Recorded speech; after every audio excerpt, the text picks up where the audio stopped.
एक समय की बात है। एक मासूम सा मगर था, जो बाकी मगरों से थोड़ा अलग था। वो हमेशा अपने शांत तालाब में रहता था, लेकिन एक दिन उसके मन में विचार आया, आज मैं पानी से बाहर निकलकर जंगल की सैर करूंगा। मगर खुशी खुशी तालाब से बाहर आया और अपने दो पैरों पर चलते हुए जंगल की ओर निकल पड़ा। शुरू में जंगल उसे बहुत सुंदर लगा।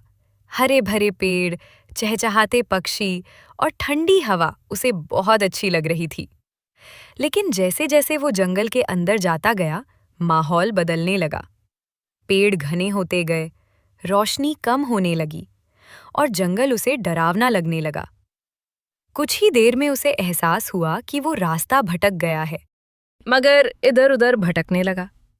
चलते चलते वो थक गया और डर भी लगने लगा।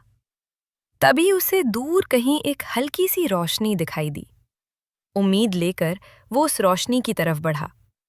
आगे जाकर उसे एक सुंदर सा तालाब दिखाई दिया, जिसमें बहुत सारे मगर रहते थे।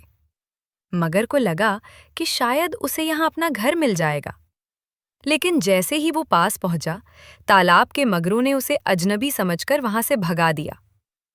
अब मगर बहुत उदास हो गया। शाम होने लगी, अंधेरा बढ़ने लगा और जंगल और भी डरावना लगने लगा। थकान और डर के कारण वो एक पेड़ के पास बैठ गया। तभी उसे अपनी गलती समझ आई। उसने बिना सोचे समझे अपना सुरक्षित तालाब छोड़ दिया था। उसी समय वहां एक बंदर आया। बंदर ने मगर की उदासी देखी और उससे बात की। फिर वो मगर को उसके घर का रास्ता दिखाने लगा। मगर भरोसे के साथ बंदर के पीछे पीछे चल पड़ा। कुछ देर बाद मगर अपने पुराने तालाब के पास पहुंच गया। अपना तालाब देखते ही उसकी खुशी का ठिकाना नहीं रहा। वो तुरंत पानी में कूद गया और राहत की सांस ली। मगर बंदर को धन्यवाद देने के लिए पीछे मुड़ा, लेकिन बंदर वहां नहीं था।